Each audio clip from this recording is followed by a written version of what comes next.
your programs here, we can just very quickly see that John Ashcroft and I will start us off, give you a little bit of an introduction, and then we're going to have some of the different stakeholders who play in the city being covered with some experts who are going to be sharing their views on it. So we're going to look at relationships between households and communities. We're going to look at the planning side and how planning, town planning and infrastructure and so on works out in a city. We're going to look at how business and politics plays its role. And then at the end of the day, we're going to start asking some questions about relational sustainability. How would you measure it in a city? What does it look like? And I confess I'm here to learn. So I'm here to chair the conference, hopefully, because we'll keep it moving, even though we've made a late start. So I'm already got a black mark in your books for that. But I'm here to learn because I'm keen to see how this can how relational issues play out in cities.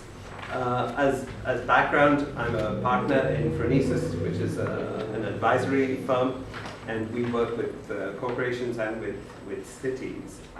Actually, to be more accurate, we work with one city, and that's the city of Milton Keynes, and we've done so for the last 4 years or so.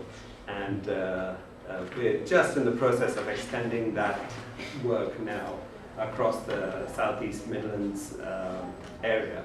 And so for me, cities is not something I'm an expert in by any means. We're just learning as we go along, but we're seeking to apply some of the ideas around how relationships, but other issues also work out. Now my connection into the relationship space is because I'm part of the International Integrated Reporting Council. And some of you may know that as being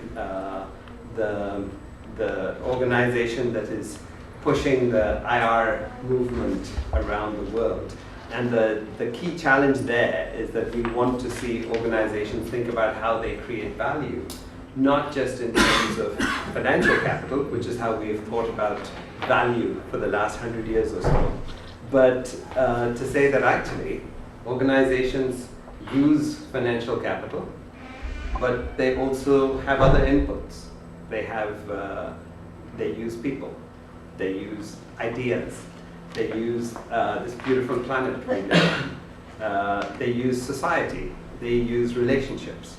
And yet, while we're very careful in making sure that we understand what happens to the money when it flows through an organization, when the organization's carrying out all its activities, and we want to know at the end of the day, what happened to that money?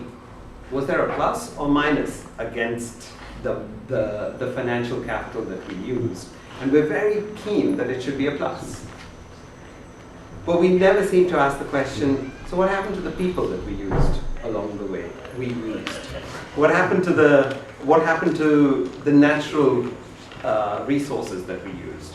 What happened to the ideas? And what happened to the relationships? Were they plus or minus? If we were to apply the ideas we use for financial capital, were they plus or minus at the end of all the activities we carry out? And actually, for most of us, we can't even begin to answer those questions. We don't know how we can answer a question about was there a plus or minus on people or relationships or natural resources. And so at the IRC, what we did was we said, actually, all those inputs are capitals that an organization uses, and we should understand what's happening with those capitals, and we should track them in the way that we track financial capital. And so that was my introduction to the whole world of thinking about relationships, where we were suggesting that relationships were an important part of the inputs that an organization uses, and is also an important part in measuring how an organization is faring. So when I met with the folks from the relational sphere, I realized there are a lot of people who are thinking about this stuff and made a lot of progress on it. And so I've been keen to learn and see how that works out. I want to very quickly just walk through a few slides, just to set the scene for today. When we talk about cities, what are we actually talking about? When people are thinking about cities at the moment, they're largely thinking, is the city efficient? Is it resilient? Can it cope with the challenges that it has? But ultimately, people are saying, how does the city grow? Because growth is still the kind of watchword that people apply to whether something is healthy or not. And is that growth sustainable? Clearly, cities is the happening thing. In 2007, we moved from most of us not living in cities to the majority of us now living in cities.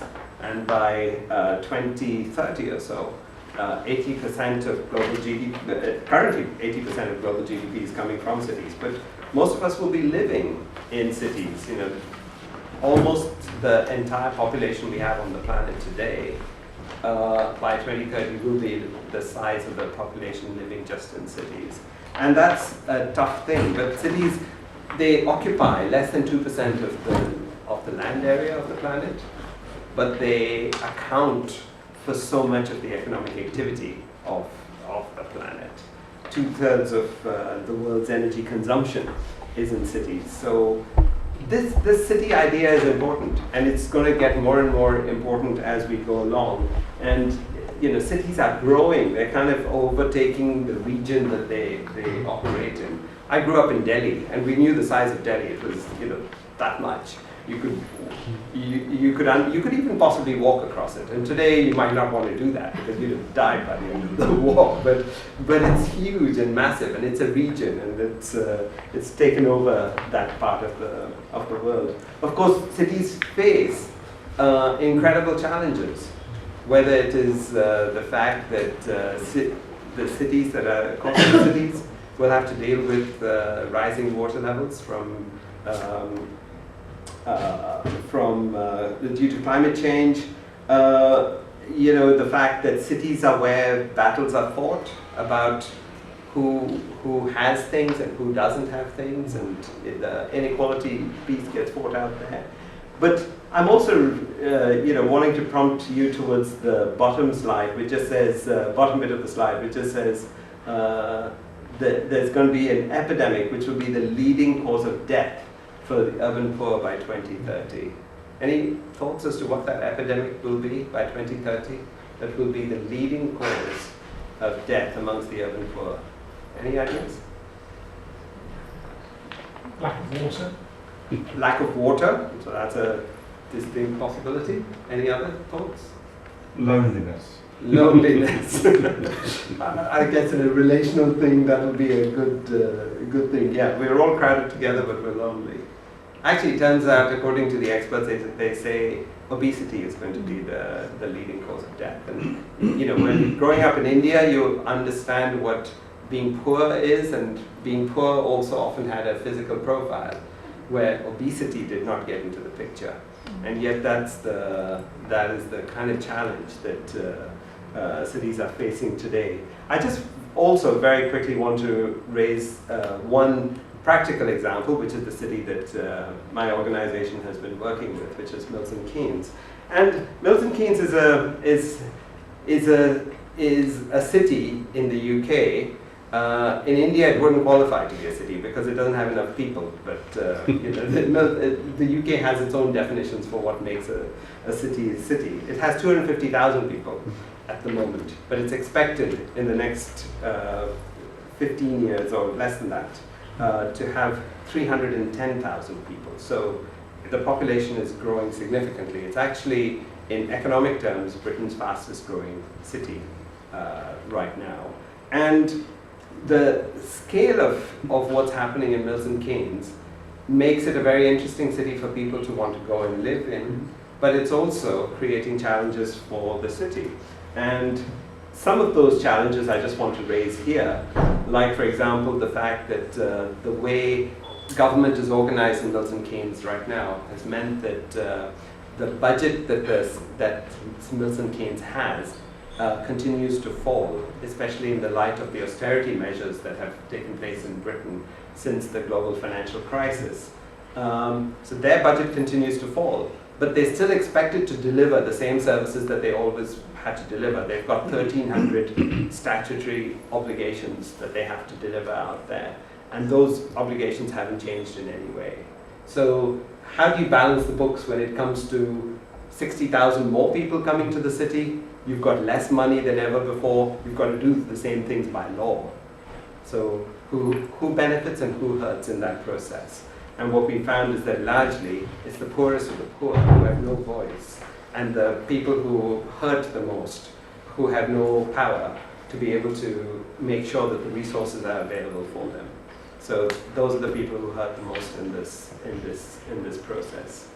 There's also the interesting challenge that Milton Keynes has already run out of water in a sustainable way. You know, you can't think of a city in Britain that doesn't have enough water.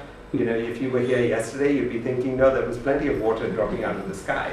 But Milton Keynes happens to be one place that, you know, the rain comes from the west and it stops just before Milton Keynes. It comes from the east and it stops just before Milton Keynes.